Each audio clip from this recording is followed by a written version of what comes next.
Oi, gente. A prisão do Silvinei Vasquez é uma questão de honra para a democracia brasileira, mas é uma questão também de muito constrangimento para os bolsonaristas, porque esse bolsonarista, ex-diretor da Polícia Rodoviária Federal, ele disse que ele tinha uma declaração, né, que tinha câncer na cabeça e não podia falar na fuga. Ou seja, ele usou isso para tentar fugir. Gente, o Brasil não é para amadores, não é uma coisa normal. O ex-diretor da Polícia Rodoviária Federal, que foi preso no aeroporto de Assunção, usando um passaporte com identidade falsa, ele portava um documento que dizia que ele ia fazer um tratamento médico em El Salvador. Talvez ele estava indo para El Salvador, porque lá tem governo de extrema-direita, achou que não ia ser, né, enfim. E o negócio do tratamento médico era porque ele tinha uma declaração de câncer na cabeça e ele não podia falar. Então, esse é o novo, tipo, não posso falar para me comprometer porque tenho câncer dentro da cabeça. Gente, o negócio assim, realmente é brabo, né? E só trazendo outros detalhes, né? Só trazendo mais detalhes aqui, ó. O Paraguai entregou o Silvinei Vasquez para a Polícia Federal no Brasil após tentativa de fuga, não é? E a defesa do Silvinei, né, pede que ele seja preso em Santa Catarina e alega que a Papuda oferece riscos, né? O que eu tenho a dizer é que ele ofereceu enormes riscos à democracia brasileira quando ele participou daquela estratégia, daquele crime contra a democracia brasileira de impedir pessoas no Nordeste de votar para poder eleger o Bolsonaro. Queria diminuir as pessoas pobres e da classe trabalhadora do Nordeste de votarem, porque as pesquisas apontavam que essas pessoas iriam votar majoritariamente em Lula, e esse pessoal estava disposto a usar do poder da Polícia Rodoviária Federal para fazer isso. Então, prender o Silvinei Vasquez é uma questão fundamental de defesa da democracia brasileira. É para mostrar para os golpistas que a democracia será defendida, né? Será defendida. Silvinei passou a noite na sede da PF após ser preso e expulso do Paraguai. Ele deve ser encaminhado para Brasília neste sábado, dia 27. E até isso aqui eu quero mostrar para vocês, né? Até na CNN Brasil tem análise dizendo que isso constrange os bolsonaristas, né?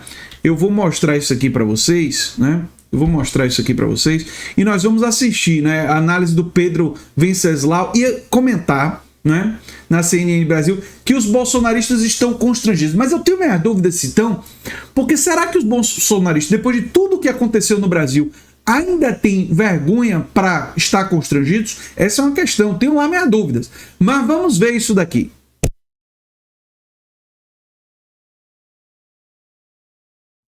Peraí, rapidinho. Peraí. Que eu tenho que botar o áudio aqui. Também tenho que ouvir. Vamos lá. Pedro, boa tarde, boa noite já, bem-vindo ao Hora H. Mais um episódio, como eu disse há pouco, é um vexame, né? Porque assim, e é um vexame porque revela que tem um grupo de pessoas no Brasil, Pedro, que acha que decisão da justiça é enfeite de Natal, entendeu? Assim, que não tem problema fugir e se colocar como como alguém que está sendo perseguido politicamente. Não tem nada de perseguição política aí. Agora, o que chama a atenção nesse episódio, Pedro, é ele estar querendo embarcar para El Salvador, que é onde tem um presidente considerado de ultradireita. Isso revela muito também. Boa tarde, Thaís. Boa noite a todos. Olha, primeiro essa questão da fuga, né, que constrange muito os bolsonaristas nesse momento. Ele não é exatamente do núcleo mais militante, ele não está envolvido na política como os demais, como Alexandre Ramagem, como Carla Zambelli, como Eduardo Bolsonaro. Mas ele faz parte do ecossistema bolsonarista. E essa fuga, ela acabou gerando um constrangimento enorme para os bolsonaristas e dificulta qualquer narrativa de defesa ou de vitimização do grupo que está por trás da trama golpista do 8 de janeiro. Ele faz parte do núcleo golpista, como você acabou dizendo no final, né?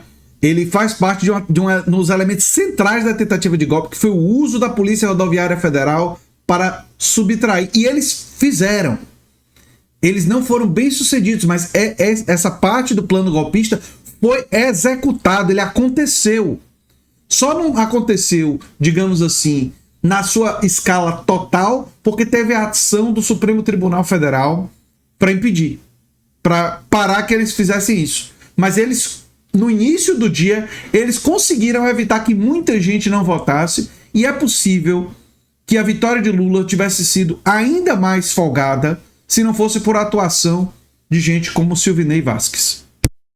Tanto é, né, Thaís, que nas redes sociais, no X, no Instagram, eu não vi ninguém sair em defesa do Silvinei, ninguém usando aquele discurso de perseguição política contra ele. As fontes com as quais eu conversei não quiseram falar em on, como a gente diz no jargão jornalístico, porque ele cometeu ali alguns erros primários e também cometeu uma série de crimes durante a fuga.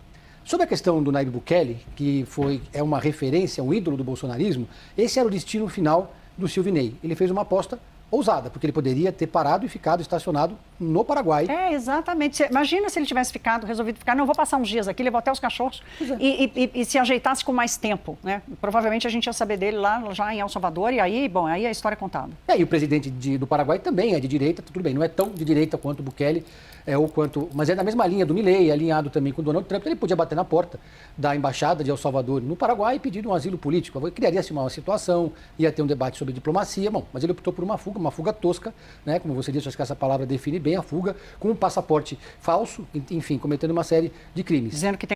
Não é só passaporte falso, não, com declaração que tinha câncer na cabeça e não podia falar, né? Que é mudo, por causa do câncer, enfim. Tem câncer na garganta que não pode falar, porque não sabe falar paraguaio, não sabe falar castelhano. Exato. E aí é uma aposta, quer dizer, a Carla Zambelli optou pela Itália, imaginando que a primeira-ministra Giorgia Meloni, fosse acolhê-la politicamente, sair em defesa dela. Não aconteceu, uma frustração muito grande. Ela também não conseguiu sensibilizar a classe política da direita italiana, então ela está sendo julgada lá, a questão da extradição dela está sendo tratada tecnicamente pelo judiciário. E até o momento a gente não sabe se o Ramagem vai conseguir sensibilizar a Casa Branca, o Donald Trump e o Departamento de Estado, porque ele também fez uma aposta de que poderia ser considerado um perseguido político e ficar nos Estados Unidos.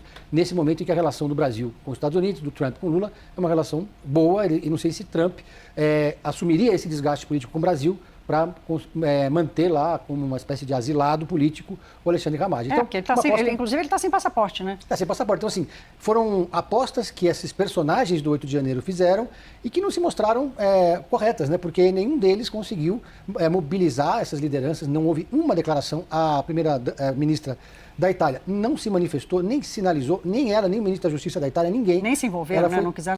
Mas também quem é que vai querer sair em defesa da Zambelli, cara? E vocês acham que o Trump ia perder tempo com Ramagem? O Trump está com uma queda de popularidade gigante lá nos Estados Unidos. E ele vai se preocupar com Alexandre Ramagem? Esses golpistas também têm um delírio de achar que são mais importantes do que são, né? Que é grande. Esse pessoal se acha. Ignorada solenemente pelo governo italiano.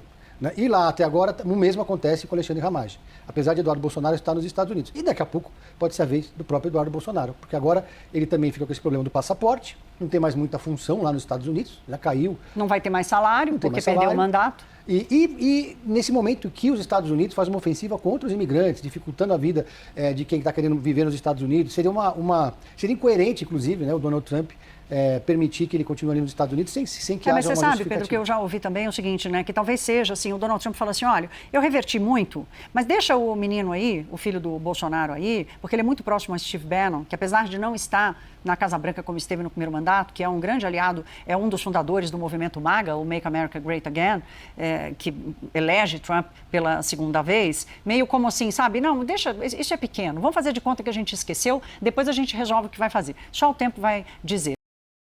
Pedro Venceslau. Eu também acho que ele não vai entregar o Eduardo Bolsonaro ou o Ramagem, mas também não vai se movimentar para defendê-los em relação ao Trump, né? Agora, é interessante ver que os membros ali da trama golpista, um a um, estão caindo, né? E o Silvinei Vasquez, todos eles têm um papel nefasto. A Carla, vocês lembram, ela contratou o hacker de Araraquara para tentar mostrar a fragilidade no sistema eleitoral para facilitar o golpe, né? Não conseguiu mostrar fragilidade no sistema eleitoral, só conseguiu invadir o Conselho Nacional de Justiça, o CNJ, e acabou indo preso lá na Itália. O hacker também. O Ramagem participou de toda a trama golpista em todas as suas etapas, né? E por isso foi condenado, né? E o Silvinei Vasquez, da Polícia Rodoviária Federal, foi o articulador da atuação da Polícia Rodoviária para impedir as pessoas no Nordeste de votar. Bem, nós estamos, e a verdade tem que ser dita aqui, nós estamos finalmente no Brasil responsabilizando aqueles que conspiram contra a democracia brasileira. Essa é uma grande vitória. Mas para essa vitória se sedimentar, todos aqueles que passam pano para golpista, seja governadores, seja senadores, seja deputados, todos não podem ser eleitos ano que vem. É necessário fazer um esforço muito grande para garantir que os eleitos no ano que vem sejam pessoas que de fato defendem a democracia e não aqueles que passam pano para golpismo. O Tarcísio disse que a primeira coisa que ele faria seria um indulto para o Bolsonaro e que ele passaria pano para os golpistas. Isso mostra que o Tarcísio de Freitas, que é pintado pela mídia como sendo de centro, ele é um membro da extrema-direita. E essa mídia que faz isso é uma mídia corrompida. E é por isso que é importante fortalecer a mídia independente. Eu sou André Teixeira Jacobina, o canal é a Nova Máquina do Tempo. E se você gosta do que a gente faz, já sabe o que fazer. Quem sabe vira membro ou apoiador, pode também divulgar e se inscrever no curso Como Entrar no Mestrado ou Doutorado. O curso está no comentário fixado o link, né? Começa em janeiro o curso. E se você gosta do que a gente faz, pode mandar um pix para andretj@terra.com.br. Um abração e até o próximo vídeo, gente. Tchau, tchau.